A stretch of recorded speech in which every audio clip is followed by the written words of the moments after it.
très impressionné, vous êtes très nombreux, c'est un lieu magnifique que je ne connaissais pas. Donc merci au Creative Morning de m'avoir invité. Je suis ravi de discuter un peu avec vous ce matin, c'est un peu l'idée. Donc j'ai fait des slides parce que si on n'a pas de slides, on a l'impression de ne pas avoir de vêtements. C'est devenu une tradition. Il y a eu un univers il y a longtemps où on n'avait pas ça. Mais on se débrouillait quand même pour communiquer. Alors honesty, je ne vais pas vous faire un cours sur l'honnêteté. Je ne suis pas capable de faire ça, pas plus qu'aucun de vous. Donc il ne s'agit pas de l'honnêteté personnelle. Chacun fera ses confessions plus tard. Aujourd'hui, on parle de l'honnêteté en termes de groupe, en termes de culture, en termes d'entreprise. Donc j'ai essayé de m'adapter au thème, sachant que j'avais écrit les bouquins avant que le thème ne sorte. Donc j'essaye de m'y adapter. Là où Sophie a raison, c'est qu'effectivement, l'honnêteté, vous voyez, il y a plein de synonymes. On peut la trouver partout. Il y en a un que j'aime particulièrement parce qu'en fait, il n'apparaît jamais. C'est la transparence. La transparence, c'est ce dont on parle aujourd'hui sans arrêt. Pour les entreprises, pour les politiques, pour les médias, même pour le numérique.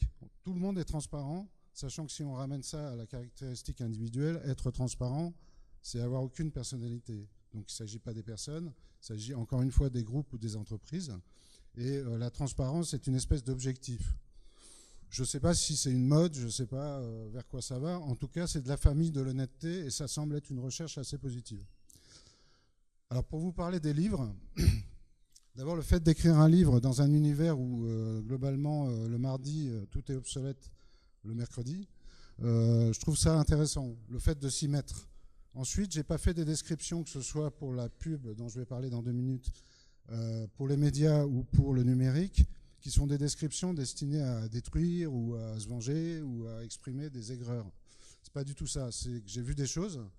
Et je trouve que quand on a passé un temps important de sa vie à travailler dans des métiers comme ça, ça peut valoir le coup de raconter soit des anecdotes façon Bec BD et de faire un film. Alors j'ai pas choisi ça, j'ai pas assez de talent je pense, et même si j'ai des anecdotes, mais je les ai pas mises là, pas celles-là.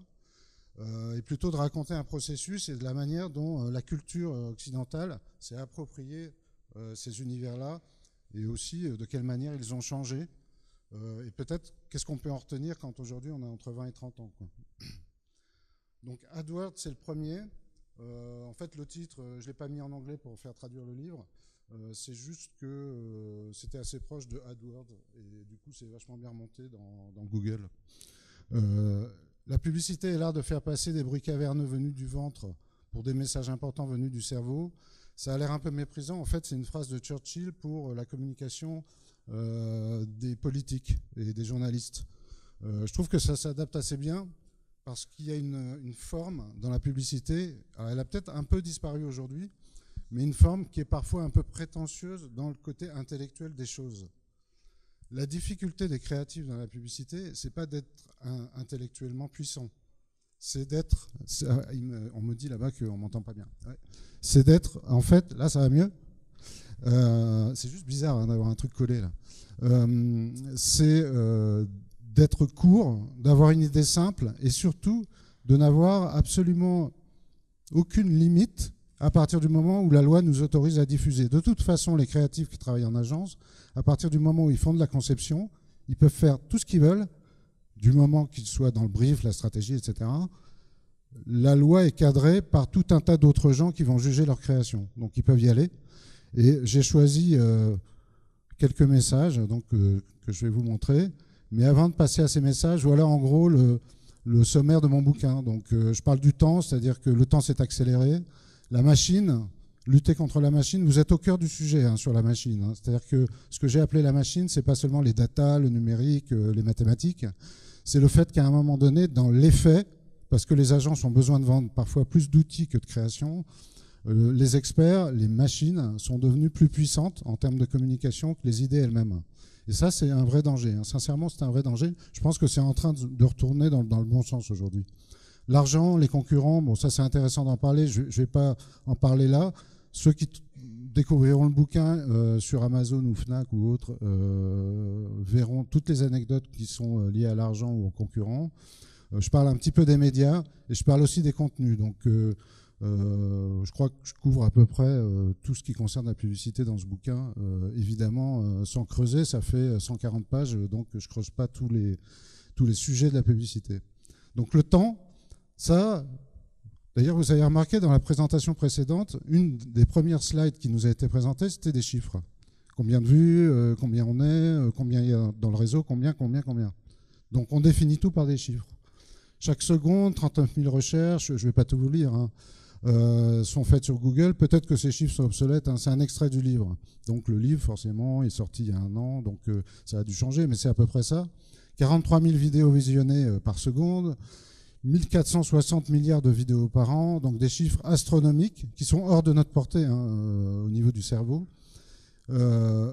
Et finalement, ça m'a rappelé qu'un livre était sorti qui s'appelait « Le travail à la vitesse de la pensée », qui était un des premiers livres sur le numérique, qui était le livre de Bill Gates, que tout le monde peut-être connaît ici. Mais je pense que les gens, ils ne se sont pas tellement attachés au fait qu'on travaille. Ils se sont attachés au fait que ça aille vite. Du coup, le commerce est allé vite. Les conneries aussi sont allées vite, hein, c'est-à-dire qu'on les diffuse de plus en plus vite. C'était pas seulement le travail à la vitesse de la pensée. Et ce qui se passe aussi aujourd'hui, c'est que la vitesse a dépassé même celle de la pensée. C'est-à-dire que les choses nous échappent. Donc je trouve important de le dire, pas pour dire attention, c'est dangereux ou c'est angoissant, juste pour qu'on se dise quel type de contrôle on doit exercer aujourd'hui. Et attention aux argumentaires, alors je ne parle pas de celui qui a été fait avant parce qu'il était descriptif, mais aux argumentaires stratégiques qui commencent par des chiffres. Il y a toutes les chances qu'il n'y ait aucune idée dedans. Tac, bon, on ne va pas lire tout, hein, voilà. Donc là, je vous ai sorti quelques pubs où, en gros, ce qui m'intéresse dans la communication, c'est des exemples comme ça. C'est-à-dire que, vous allez voir, il y en a qui ne sont pas toujours très classe, hein, mais les idées sont simples. On comprend tout de suite. On a un abattement de 100 balles si on y va en couple. Pourquoi on va en couple à Londres? Il y a toute l'histoire là-dedans, en fait. L'air de rien, pour qu'un créatif sorte cette affiche, il a fallu qu'il travaille. C'est-à-dire que quand on la voit, soit ça fait rigoler, soit on se dit oh bah ouais c'est vrai, soit on pense à sa copine, soit je sais pas. Mais en tout cas, soit on économise 100 balles et on triche, on n'y va pas avec sa copine.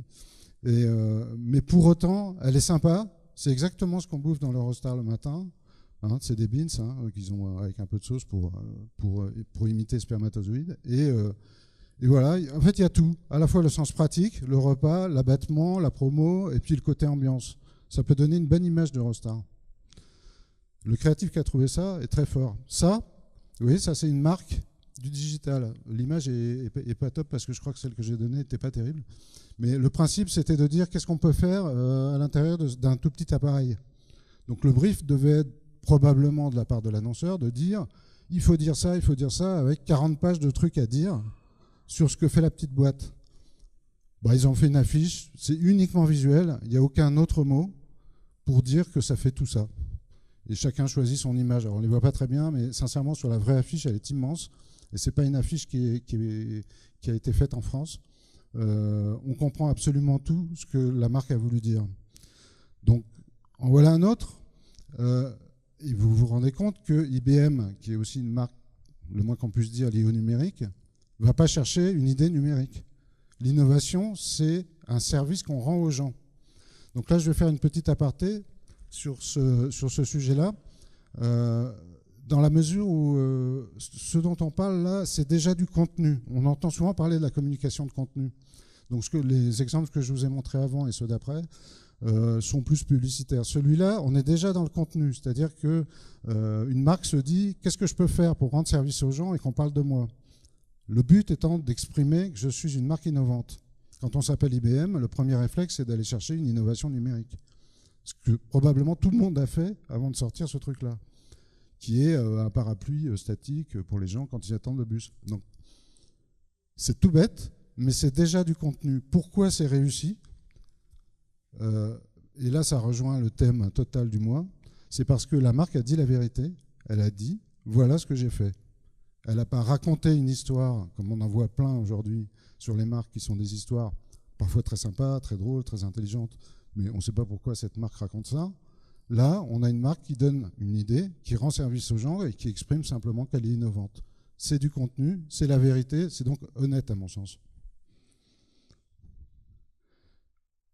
Mais il n'y a pas que les grandes marques, et il n'y a pas que les grands lieux, et il n'y a pas que l'international. Il y a aussi le fait de tenir compte d'un endroit, de la simplicité des lieux. Alors je suis désolé pour Arras, mais Arras, c'est pas une ville super drôle, quoi. Enfin, franchement. Non, mais c'est vrai, c'est pire en novembre qu'en mars, mais bon. Du coup, Burger King se dit, c'est un peu les rois du mauvais goût, hein, dans le genre. Ils ont fait plein d'autres pubs. Mais là, ils se sont dit, on va aller jusqu'au bout et on va leur dire que ça va aller mieux. Alors, ils se sont dit, votre dépression, c'est plutôt parce qu'il fait pas beau et tout. En fait, c'est parce que Arras, c'est vraiment pas beau du tout, même quand il fait beau. Donc, votre dépression touche à sa fin. C'est irrespectueux. Tout le monde a dû rigoler. Mais n'empêche qu'à un moment donné, Burger King s'est pris pour le soleil. Là aussi, du local, c'est quand même top. Luxair, qui propose d'emmener vos bagages. Vous avez droit à 20 kilos de plus, gratuitement. Ils foutent ça à côté du McDo. Donc franchement, c'est bien, quoi. Alors, c'est une idée média, mais donc il n'y a pas des McDo. Il faut vraiment trouver toutes les affiches qui sont des affiches de restaurants, que ce soit McDo ou d'autres. Mais c'est irrespectueux, c'est amusant. Et puis surtout, les gens se demandent si c'est le hasard ou si c'est vrai. Je vous assure que ce n'est pas le hasard. Voilà, encore plus classe. Là, c'est un afficheur qui a joué le jeu, qui a cassé son affiche pour mettre un gros mec. Tout le monde se dit que c'est un plombier, hein, parce que c'est un peu le syndrome du plombier, là, d'avoir le futal qui descend. Et c'est une compagnie qui vend du fitness. Donc c'est tout bête, tout simple, il n'y a même pas de mots. Hein. Encore une fois, si je vous assène ça là, le matin, c'est pas pour vous dire ce qui est bien de faire. C'est juste pour ramener un petit peu les choses, et c'est ce que j'explique dans le bouquin, à l'idée. C'est-à-dire que l'idée, centralement, elle existe. Là, elle a été complétée par un afficheur qui a joué le jeu. Il y a probablement des tas de choses à faire sur le net avec cette idée. En tout cas, elle est simple. On la comprend, tout le monde va trouver des déclinaisons. Encore mieux, celle-là, elle est sympa, c'est pour du light pour animaux, pour pas qu'ils grossissent. Donc il y a un chien qui se prend à la trappe, et puis le chat lui fait une blague, parce que c'est marrant. Donc, en fait, là aussi, il n'y a rien, quoi. C'est juste drôle. Là aussi, d'un goût moyen, mais c'est pas trop moche. Et puis, finalement, les animaux, quand on s'occupe d'eux pour les nourrir, on a plutôt le sourire. On n'est pas dans un schéma dépressif, donc on peut faire une blague. Et puis, les chats qui font des blagues, c'est toujours un peu marrant. Ça, c'est basique. Scotch. Donc voilà, on va prendre un camion, il y a trop de trucs, ça tient avec du scotch, donc c'est solide. Franchement, il n'y a aucune blague, à part le visuel. Évidemment, on n'y croit pas, mais en même temps, on se dit que c'est une bonne idée, ça veut dire que c'est solide. Scotch n'a pas grand-chose à dire. Hein. En plus, là, je ne sais pas pourquoi ils l'ont appelé Scotch magique, il n'est pas plus magique que celui d'avant, c'est juste qu'il fallait l'exprimer. Ça marche bien sur des marques qui ont déjà une image et qui ont surtout un rapport très très simple avec le consommateur, c'est-à-dire qu'avec le Scotch, on ne fait pas 10 000 trucs, hein, on colle des choses. Alors, je finis ça et je passe à un sujet différent. Et ça, c'est dans le chapitre argent d'AdWorld, où j'en profite. Alors, je passe un peu d'un chapitre à un autre, comme ça n'a pas toujours de lien. Hein. Mais on est dans l'honnêteté, donc l'honnêteté, c'est aussi de dénoncer, je n'irai pas jusque-là, parce que je ne suis pas un dénonciateur, mais d'expliquer que le côté happiness dans les métiers, là, dont on nous rebat les oreilles, c'est pas vrai, quoi. Hein. Franchement, c'est pas vrai. C'est vachement dur de bosser, de démarrer, d'apprendre, d'avoir un chef. Enfin, je sais pas. Tout ça, c'est compliqué. Alors, je pense qu'aujourd'hui, on peut aimer son boulot sans être aveugle ou amnésique. On peut être loyal à une compagnie sans être dénué d'esprit critique. Mais je voudrais faire voler un éclat, un tabou, pas moi tout seul. Je voudrais juste proposer ce débat, qui est de dire pourquoi on est obligé, à chaque fois qu'on porte une critique, d'être positif au bout. C'est-à-dire, à chaque fois qu'on a une critique à formuler, il faut arriver avec la solution. On vous dit ça. Mais non, pas du tout. Je pense que les gens qui critiquent, qui sont négatifs, il ne faut pas les subir toute la journée, mais ils ont une raison d'être comme ça. Il se passe quelque chose. Si un jour vous avez des fonctions de management, les gens négatifs, il faut quand même un peu les écouter. Il peut se passer quelque chose. Ils n'ont pas forcément l'idée de la solution. Mais en tout cas, leur problème est intéressant. Et aujourd'hui, regardez même le pouce en l'air, essayez de trouver un pouce en bas, c'est compliqué. Vous en avez sur LinkedIn, si jamais le job qu'ils vous proposent n'est pas le bon. Là, vous avez le droit de mettre un pouce en bas, je crois qu'il y a que là que j'en ai vu. Donc, on est dans une espèce d'obligation de bonheur, quoi. Il y a des happiness managers, les pauvres, déjà rien que de s'appeler comme ça, quand on arrive dans une boîte, vous imaginez le premier jour, quoi. Si jamais la boîte ne va pas bien, le jour où arrive l'happiness manager. Donc c'est pas très sympa de l'appeler comme ça, on devrait trouver autre chose. En tout cas, c'est mon avis. Et quand on écrit un bouquin, ça qui est bien, on met que ce qu'on veut, quoi.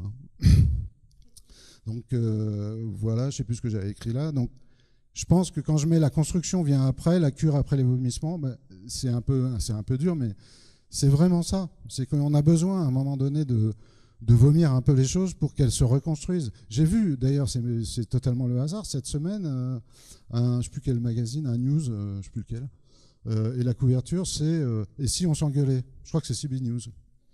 Et si on s'engueulait maintenant, genre, il y en a marre d'être heureux, quoi, si on se disait la vérité. Je trouve ça assez sain, en fin de compte. Mais au fond, la conversation éternelle qui régit nos systèmes, c'est-à-dire les entreprises dans lesquelles vous travaillez, et y compris celles que vous dirigerez si vous en montez une, que ce soit maintenant ou plus tard, je l'ai trouvé résumé assez bien là-dedans. Donc le directeur financier qui demande qu'est-ce qui se passe si on investit sur les gens et qu'ils s'en vont, en fait. Et l'autre dit qu'est-ce qui se passe si on n'investit pas et qu'ils restent. Voilà, c'est ça, la vérité d'aujourd'hui, c'est ça. C'est qu'il y a plus de patrons qui se posent plus la question de savoir si la formation qu'ils vont distribuer et qui coûte une fortune va partir ailleurs. Il y en a de moins en moins. Ils se disent faisons tout pour qu'il reste, la formation en fait partie. Ça c'est intéressant parce que c'est pas langue de bois, ça dit les choses, ça claque un peu le beignet des financiers, franchement ça fait pas de mal de temps en temps. Et voilà, donc j'avais trouvé ça assez sympa pour résumer la situation. J'ai fini pour la pub, j'avance vite parce que sinon on n'aura jamais le temps. Sur le toxique, déjà, rien que le titre. Quand on parle avec un con, il faut être sûr qu'il ne fait pas la même chose. Ça, c'est ce qu'on rencontre tout le temps dans l'univers du dialogue avec les médias. Tout le temps. On voit des gens qui s'engueulent, lui est nul, lui il est bien. Enfin, il y a toujours une espèce de rapport comme ça, de hiérarchie ou de force ou autre. Et à la fin, on ne sait pas lequel des deux est soit le plus con, soit le plus intelligent, mais on ne sait pas. Les deux, sûrement. Donc j'ai trouvé cette citation qui n'est pas de moi, hein, c'est un rappeur qui a sorti ça, je trouve ça amusant. Et donc toxique, je parle des médias et des gens. Le printemps français, j'ai pas pu résister, et là il y a un certain nombre de pages en plus, où j'ai reconstitué, mais je ne vais pas vous en parler trop longtemps, toute la campagne présidentielle de 2017, non pas au travers de mon opinion ou de ce que disaient les politiques, mais au travers de ce que les médias nous envoyaient. Donc je me suis mis à la place d'un consommateur de médias qui n'a aucune opinion politique. Qu'est-ce qu'il reçoit? Comment ça se passe? Comment on peut changer d'avis? Et franchement, c'était irrésistible, quoi, cette période-là, à ce niveau-là. Les jours d'après, je parle un peu de la bagnole. Je ne vais pas vous en parler aujourd'hui. Détox, si, j'ai un petit chapitre là-dessus aujourd'hui. Le futur, à chaque fois, essayer d'imaginer ce qui se passe plus tard au niveau des médias. Et une petite conclusion. Donc ça, c'est le deuxième livre. Donc les médias et les gens... En gros, pour résumer cette phrase, enfin cet extrait, c'est qu'au fond, les gens, ils prennent ce qu'on leur donne. Donc le début de mon chapitre, on a l'air de croire que je prends les consommateurs pour des idiots. En fait, pas du tout. Les gens ont du discernement. Simplement, ils ont besoin d'un ratio d'informations avec toujours la même balance. La balance, c'est des infos crédibles, un peu de sang et de la distraction en même temps. Parfois, le sang est distrayant. C'est affreux, mais bon, c'est la vérité des médias. Il faut que cet équilibre soit à peu près correct. S'il n'y a que des malheurs, ça ne marche pas. S'il n'y a que de la rigolade, ça ne marche pas. En tout cas, c'est limité. Il faut qu'il y ait un équilibre. Donc c'est un peu le syndrome de l'autoroute, c'est-à-dire de votre côté, il n'y a pas d'accident, il y en a juste un de l'autre côté. Là. Les gens s'arrêtent, donc il y a du monde, et tout le monde dit la même chose. T'as vu, on dirait qu'il y a un mort ou des blessés, et pour finir, les gens sont contre ralentir pour ça. Enfin, on est tous dans des schémas d'observation entre guillemets du drame de l'événement. C'est ce que les médias nous proposent. Donc c'est pas, j'ai envie de dire, c'est pas de notre faute, ils nous proposent ça. Mais l'humain, malheureusement, s'adapte aussi à ça. Curiosité, distraction, bonne conscience. Ça, c'est vraiment le trio infernal du sujet. Et l'air marketing de tout ça, c'est teaser, entertainment, performance. Franchement, ça, combien de fois je l'ai vu dans des stratégies marketing, hein, que ce soit pour la pub ou pour autre chose. Mais de toute façon, et quoi qu'il arrive, à 9h28, j'ai raté à 2 minutes, je pensais qu'on serait à 9h28 là. À 9h28, sur toutes les chaînes d'infos, vous avez de la pub. En ce moment-là, qui se termine. Donc, bizarrement, tout ça est fait pour ça. C'est-à-dire qu'on le veuille ou non, c'est comme ça que les médias vivent. La notion d'achat de médias, vous avez les chaînes payantes, les journaux payants, etc., les kiosques, il y en a un pas loin, c'est devenu une part de plus en plus faible en fait, des revenus des médias. Donc les revenus sont essentiellement publicitaires. Donc le printemps français, je vais passer vite là-dessus parce que En fait, on s'est rendu compte en lisant les médias, et je suis assez content d'avoir écrit ça, parce que ça, c'est un extrait. Quand je dis content, je ne suis pas content de moi, c'est quelquefois on écrit des trucs, ça s'avère vrai, donc on est vachement content que ça soit vrai, quoi. Donc une route faite pour donner un pouvoir immense à une seule personne se dessine, on ne se souvient plus, ou peut-être plus. Mais très très rapidement, on s'est retrouvé avec Macron, Front National, l'un en face de l'autre, hein, très rapidement. Mais tout le monde a parlé de ça, avec évidemment les chances de réussite de l'un et de l'autre. Mais personne ne s'est dit, quel que soit le résultat, on sent qu'il va y avoir un pouvoir immense donné à une seule personne. Alors il y en a une qu'on préfère à l'autre, mais en attendant, c'est complètement inédit à ce point-là. Je me rends compte que c'est la vérité d'aujourd'hui. Donc il n'y a aucune opinion de ma part là-dessus, c'est juste que le système français fait que. Mais quand on a à la fois une élection avec une personne comme ça qui sort de manière puissante et derrière une Assemblée nationale qui le soutient de manière puissante, c'est un pouvoir immense. On est un des pays dans lequel le président a le plus de pouvoir en Europe. Alors, ce qui est bien, c'est que les gens remettent un peu les pendules à l'heure. Donc, je vous ai sorti ça, c'est un peu pour la blague. Hein. Vous les connaissez, ces fausses affiches. Voilà, les vrais à droite, je ne sais pas si on voit bien. Les vrais à droite, où ce qui est marrant, c'est que celles de gauche sont censées nous faire sourire. Il y en a qui sont réussis, qui sont bien. Mais en fait, celles de droite, elles sont marrantes aussi. Hein. Franchement, la France apaisée, ouais, je veux bien, hein, mais la force du peuple, bon, en ce moment, on voit.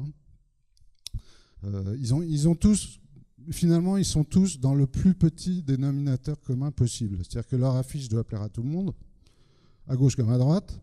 Donc, ils nous sortent des mots, vous pouvez inverser. J'avais fait l'exercice, je ne vous l'ai pas ressorti, c'est un peu fatigant, de prendre les signatures des uns, de les mettre sur les autres, ça marche partout. Donc, on peut prendre toutes les signatures, les faire tourner, ça marche pour tout le monde. Donc, du coup, quand on regarde celle de gauche, c'est marrant parce qu'au moins, il se passe quelque chose, quoi. Hop. Détox, je voulais juste dire un petit mot, parce que j'en parle aussi dans le bouquin sur les médias, c'est que finalement, tout bien pesé, la partie sportive, là j'ai mis la F1, la moto, mais c'est vrai pour le foot ou pour n'importe quel sport. Les chaînes les mieux structurées, les médias les mieux équipés, finalement le plaisir intense que les gens peuvent avoir à partir du moment où ils aiment un sport, c'est l'audiovisuel qui nous l'offre, quel que soit le canal, que ce soit télé, numérique ou autre. Il y a eu des progrès immenses dans ce domaine-là. On s'est beaucoup inspiré d'ailleurs de l'Asie, qui a des systèmes d'interaction absolument extraordinaires. J'ai travaillé pour un constructeur auto longtemps et on a fait des applications, etc. pour la Formule 1, mais les télés se sont emparées du sujet et finalement, je me rends compte que la meilleure évolution, la plus forte qu'il y a eu dans le domaine de la modernité était liée au sport. C'était pas lié à un média, c'était lié à un thème. Je pense qu'on pourrait aller vers ça dans les débats politiques. Je ne vois pas pourquoi il n'y aurait pas tous ces compteurs avec des gens, des tweets en direct, si vous en avez, etc. Alors, technomédia, le choix du bénéfice, ça c'est un peu le dernier truc. J'essaye de défendre une opinion selon laquelle, avec tout ce que j'ai dit sur les médias, en gros tout ce qu'on se prend dans la gueule tous les jours, c'est quand même pas marrant.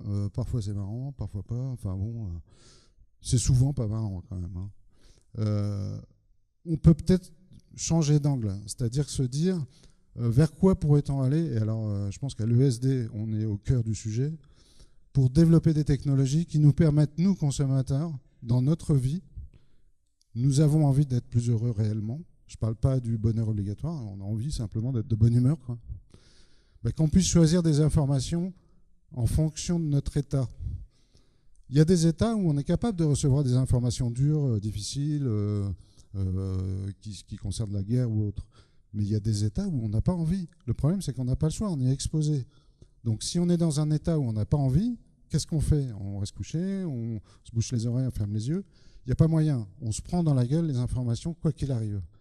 Donc je trouve qu'il faut nous redonner le choix, nous redonner un peu de pouvoir par rapport à cette consommation et trouver des systèmes qui nous permettent à un moment donné d'avoir une programmation sur le bénéfice personnel. J'ai envie, là, pendant 4 heures, d'avoir que des bonnes nouvelles. Et mes médias s'adaptent autour de moi là-dessus. Zap, les mauvaises nouvelles me donnent que les bonnes. Peut-être qu'il n'y en a pas beaucoup. Ou des nouvelles neutres, ou des nouvelles techniques, ou des nouvelles chiffrées, peu importe, mais qu'on puisse choisir le thème, rester dedans le temps qu'on veut, et puis ensuite reprendre une vie d'exposé, et puis après supprimer cette vie d'exposé pour autre chose, etc., etc. En gros, je pense sincèrement qu'on manque totalement de liberté sur ce sujet. On est victime, totalement victime. Dernier livre, où c'est pas moi qui vais vous donner des cours de technologie, surtout ici. Par contre, ça n'empêche pas de réfléchir et de raconter une histoire. Donc, quand je mets que le gros poisson, c'est pas le gros poisson qui mange le petit, c'est le plus rapide qui mange le plus lent, ça rejoint d'autres sujets des précédents bouquins, qui sont tout simplement qu'aujourd'hui, on est sur la vitesse. On ne se préoccupe pas de savoir quel est le profil, la forme, le sens même des choses. On est sur la vitesse. Il faut aller vite. Le premier, c'est plus important que le meilleur, quelquefois. Je ne dis pas que c'est tout le temps comme ça. Hein. C'est mon côté un peu aigri, là. Donc, qu'est-ce que j'ai fait? Il se trouve que sur le sujet numérique, c'est assez compliqué de ne pas passer pour un vieux, honnêtement. Hein. Donc, j'assume.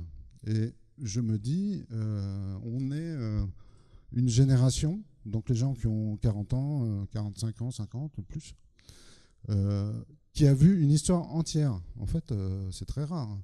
C'est très rare. C'est-à-dire que moi, je peux vous dire que je suis en pleine forme, mais il y a eu un moment dans ma vie où j'étais aussi en pleine forme, où il n'y avait pas un ordinateur pour travailler, où on fumait dans les bureaux. Vous voyez ? Donc, c'était bien. Et puis, il y avait des boards où on écrivait avec des feutres. Donc, quand on raconte ça, ça fait « ouais, d'accord, bon ». Ben non, mais c'est vrai. Donc, j'ai commencé mon travail comme ça. Au lieu de me dire « ah, bah maintenant, il y a plein de trucs, c'est compliqué » ou au contraire, c'est génial, je me dis pas ça. Je me suis demandé ce que ça avait changé dans la culture et dans l'esprit des gens, dans l'esprit du travail. Ben, je peux vous dire ce qui a changé. Je crois que j'ai une slide là-dessus, tant pis si j'anticipe. Ce qui a changé, c'est que au début, comme on n'avait pas de moyens, mais on ne savait pas qu'on n'avait pas de moyens, on ne sait jamais hein, sur le moment, on trouvait que nos moyens étaient très bien. Techniquement, c'était très compliqué de faire plusieurs créations. Il fallait faire des maquettes à la main, ça prenait des heures. Donc on n'arrivait pas avec 15 hypothèses. Quand on n'arrive pas avec 15 hypothèses, aujourd'hui on arrive avec 100 hypothèses devant un client. Quand on arrive avec 2 ou 3, ben ça veut dire qu'on a fait des choix. Ça veut dire qu'on a été obligé de réfléchir. C'est pas qu'on voulait réfléchir, c'est que comme on n'avait pas la mécanique d'hypothèse, eh ben, il fallait qu'on ait une mécanique de choix. Donc ce qui me dérange ou ce qui peut être un peu gênant là-dedans, c'est que quand on passe d'une mécanique de choix, encore une fois, c'est pas parce qu'on était plus intelligent, on n'avait juste pas le temps, quoi, hein, à une mécanique d'hypothèse parce que l'outil nous permet d'en avoir des dizaines, on réfléchit moins avec les hypothèses. Parce qu'on se dit toujours qu'il y a une hypothèse qui va passer, qui va marcher, il y en a une qui est plus sympa, on ne sait pas laquelle. Je l'ai vécu, hein, franchement, je l'ai vécu. Et c'est vrai pour tout. C'est vrai pour tout. Donc, ce que je raconte dans le bouquin, c'est pas des vieilles histoires, c'est un peu un parcours au travers du numérique. Qu'est-ce qu'il a changé dans la façon de travailler, de réfléchir, de prendre des décisions et puis d'avancer globalement dans la vie, quoi. Alors à la fin, comme c'était marrant, j'ai pas pu m'empêcher de dire un mot dans le chapitre 5 sur les politiques. Je suis allé voir leur niveau en numérique. Je peux vous dire que c'est quand même amusant hein, quand on entend tout ce qu'ils nous disent. Les premiers seront les derniers, en tout cas dans ce cas-là. Et ensuite, imaginez ce que peut nous apporter l'intelligence artificielle, ce que c'est, d'après moi, encore une fois, hein, en tant que consommateur. J'ai inventé l'algorithme, je vais vous en parler, l'algorithme Harvey, et j'ai essayé de faire un petit court-métrage à la fin qui reprend les idées que j'avais dans le bouquin. Donc voilà, c'est ce que je vous racontais. Regardez ce qui s'est passé. Hein. Là, c'est 20 ans. En 20 ans, on est passé, donc la partie gauche, en gros, on n'avait rien. Le trait en haut, c'est le téléphone fixe. Et en bas, c'est tous les nouveaux outils qui montent. Là, on les a tous. Crac. Ben, on est passé d'idées, choix, décision, lenteur, délai, intuition, faible contrôle aussi. Hein. On ne pouvait pas tellement contrôler, on n'avait pas d'outils. Data, hypothèse, choix, vitesse, validation. Alors, combien de validations il y a aujourd'hui? 50 validations. Parfois, c'est bien, hein, pas toujours, quoi. Temps réel. Alors, il faut être en temps réel, c'est pour demain. Changement, revalidation. Performance, par contre, ça, c'est un gros progrès. Contrôle, voilà. C'est pas pour dire que c'est pas marrant, hein, c'est juste c'est un peu plus contrôlé. Alors, l'IA se passe directement à ça. L'ère numérique s'arrête lorsque la communication humaine n'est plus l'enjeu. C'est-à-dire que pour moi, on est dans un schéma où beaucoup de gens parlent de l'intelligence artificielle. Je ne dis pas s'ils en parlent n'importe comment, bien ou pas bien, je ne suis pas là pour juger. Mais pour moi, artificiel, c'est un mot qui a du sens. Artificiel, ce n'est pas quelque chose qui vient de nous. C'est artificiel, c'est extérieur, c'est autre. Donc, l'intelligence artificielle qui balbutie aujourd'hui, c'est une approche extensive du numérique vers les objets. C'est-à-dire que, j'ai envie de dire, de la petite voiture téléguidée au drone jusqu'au robot qui fait des tas de choses, on est dans une extension technologique de compétences qui sont gérées par des hommes. Donc là-dessus, on peut appeler ça de l'intelligence artificielle, mais non, c'est juste de la surpuissance extérieure. Une surpuissance artificielle, certes, avec beaucoup de calculateurs, mais à l'origine, il y a un contrôle, une programmation humaine. Donc je pense très sincèrement qu'aujourd'hui, l'intelligence artificielle en tant que telle n'existe pas. Ou je ne la connais pas. Quand je dis qu'elle n'existe pas, pour moi, elle n'existe pas. Souvent, quand je dis n'existe pas ou ne marche pas, c'est pas que ça ne marche pas quelque part dans un labo. C'est qu'en tant que consommateur, on n'a pas partagé, nous tous ensemble, quelque chose qui est de l'intelligence artificielle, donc qui est vendu, qui est accessible. Ce serait, pour moi, l'intelligence artificielle, une fonction communicante et évolutive dont les objets seraient à la fois les sources et les cibles. Et là, on touche à un sujet qui est intéressant à la fois pour le marketing, pour le digital et pour le numérique, qui est comment peut-on se dire que deux objets vont se parler? C'est déjà le cas. C'est déjà le cas. Il y a des objets qui se parlent. Alors, ce n'est pas un langage qu'on comprend, hein, c'est un langage de chiffres, mais les objets peuvent se parler. Mais quand ils deviennent des sources et que la cible, c'est-à-dire la personne, l'objet à qui il parle, est un objet et non une personne, on commence à entrer dans un schéma où l'intelligence artificielle a du sens. Et quand je dis ça, je la ramène un peu parce que j'ai passé ma vie dans la communication, c'est que je pense sincèrement que l'intelligence artificielle, c'est de la communication. C'est la communication qui fera que l'intelligence artificielle existe. La technologie, après, c'est l'exécution de cette théorie. Donc potentiellement, c'est une fonction de communication qui se passe de nous, en gros. Quelque chose qui se passe hors de nous. Et pourquoi j'ai appelé mon bouquin Sine Capita, c'est que tout simplement aujourd'hui, vous verrez, je raconte tout ça dans le détail avec des anecdotes, mais il y a une urgence à définir une entité leader et des règles. C'est pas forcément quelqu'un, c'est peut-être une machine, c'est peut-être des lois, je ne sais pas. Mais en tout cas, aujourd'hui, il n'y a aucun leader sur l'intelligence artificielle. Il y a des États qui mettent beaucoup d'argent, souvent dans la guerre. L'intelligence artificielle la plus avancée, je crois que c'est ma slide d'après, voilà, c'est l'intelligence armée. Donc j'ai fait un peu de recherche là-dessus pour voir où en était Chine, Américain, Russe, etc. Je peux vous dire que c'est à mourir de peur, hein, quand même, tout ce qu'on peut trouver. J'ai trouvé un article, pour rester dans la communication, des Échos en 2018 qui disait « Faut-il interdire les robots tueurs ?» Quand on a pris son petit-déj et qu'on lit ça, ah bah merde, il y a des robots tueurs, je savais pas, et en plus on se demande si c'est autorisé ou pas. Enfin, franchement, d'un seul coup, le monde ne tourne pas pareil, quoi. Alors on a plein de références cinématographiques, un peu folkloriques, enfin, ils ont quand même écrit ça. S'ils avaient enlevé robot, faut-il interdire les tueurs, on aurait été d'accord. Mais là, on est inquiet. Donc le mot robot, ça rend la lecture étourdissante, hein. Il y a des robots, il faut les interdire. Donc il y a déjà des gens qui se demandent s'il faut les interdire. Ça veut dire qu'ils marchent bien, en fait. Donc en une minute de lecture, on se rapporte des pires cauchemars, quoi. Non, mais c'est fou quand même, hein. La façon, donc je parlais de l'autoroute et de l'accident, là je trouve que cette manchette là qui a l'air de rien, paf, elle nous plonge direct dans le cauchemar. Donc est-ce qu'il ne faudrait pas généraliser les robots nounous, les robots custos, les robots je m'occupe de tous les soucis? C'est ça, nous, dont on a envie. Dans l'intelligence artificielle, on n'a pas envie de trucs qui nous tirent dessus, on ne sait même pas qui c'est. Donc ces sujets-là, aujourd'hui, ils ne sont pas l'idée. Il n'y a personne derrière qui dit comment on rassemble les gens autour d'une technologie qui est une technologie positive pour l'humanité. Et comment on essaye aussi d'avoir des informations sur ce qui est moins positif. Donc je ne sais pas ce qu'il y a après, ça ne marche plus, ça. Ici, voilà. Alors là, l'algorithme Harvey, ça c'est une invention, mais après tout, c'était dommage de passer à côté parce que le phénomène existait. Comme avec les militaires, là, je commençais à dire à tout le monde que ça serait bien qu'il y ait une direction du truc, enfin un management de cette technologie. Je me suis dit qu'il fallait peut-être aussi utiliser nos expériences. Donc Harvey, je ne vais pas le plaindre, mais après tout, il est bien pratique là. C'est que c'est un criminel et du coup, son crime a généré un mouvement. C'est pas la première fois qu'un crime génère un mouvement. C'est pas un petit crime, mais c'est pas non plus une guerre mondiale. Donc je suis pas en train de minimiser, hein, comprenez-moi. Ce que je veux dire, c'est que souvent on dit ah bah la guerre, ça a fait faire des progrès aux États. Combien de fois on a entendu ça? Je pense qu'il n'y a pas que la guerre. Il y a des crimes d'individus isolés qui d'un seul coup par le truchement des médias, ont créé un événement, un effet, un phénomène, j'ai presque fini, un phénomène culturel où les gens se sont révoltés, ont créé des systèmes pour dénoncer, etc., avec des excès ou pas, mais en tout cas, l'intention est bonne, donc il y a quelque chose de bien qui se passe.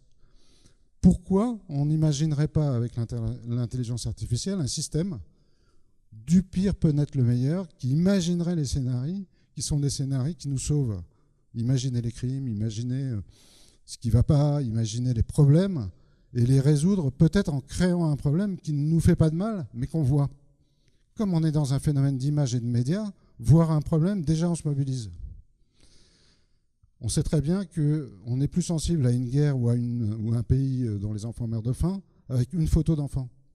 Si on écrit « ce pays meurt de faim », on l'a oublié une seconde après. Donc ce sont les images qui fonctionnent. Là, c'est la même chose. Imaginons les événements terrifiants. L'intelligence artificielle pourrait dire, ben voilà la liste de ce qu'il faudrait régler. Et comment on pourrait le faire? En créant un accident, évidemment un accident virtuel, qui crée de la mobilisation. En tout cas, je trouverais ça sympa d'imaginer des trucs comme ça. Finissons-en. AdWords, c'est quoi? Une idée sera toujours plus puissante qu'un compromis. Toxique, si on ne peut pas changer la nature des médias, améliorons la réception. Et Sine Capita, pour moi, c'est l'urgence d'une gouvernance technologique. Et j'ai fini. Et merci beaucoup.